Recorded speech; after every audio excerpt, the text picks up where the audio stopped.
Uy, napansin mo ba si Mingming? Parang ang daming drama lately. Baka nasa heat na siya. Ano nga ba ang signs na nasa heat ang pusa mo? Malalakas na meow. Naku, kung may pusa kang parang may audition para sa PBB dahil sa lakas ng meow niya, isa yan sa mga obvious na signs. Super clingy. Feeling needy sila. Biglang ang sweet at panay rub sa'yo. O kaya sa pader. Parang notice me human. Pag-angat ng puwet, yung tipong hinawakan mo lang sa likod, biglang aangat ang puwitan nila. Normal lang yan. Huwag kang mabibigla. Hyper mode. Kung parang may lakad silang di mo alam, ang likot nila sa bahay o backyard, natural yan. Energy overload. Pagtakas mode, naku, ito na ang delikado, ang biglang pagtakas. Kaya siguraduhing secure ang bahay o backyard mo.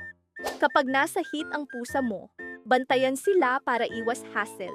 Bigyan sila ng toys o ipaglaro sa backyard para ma-release ang energy nila. Ligtas na, happy pa! Remember, responsibility comes first. Share this to inspire fellow cat lovers. Happy cat, happy life, care for them, and joy follows. Meow.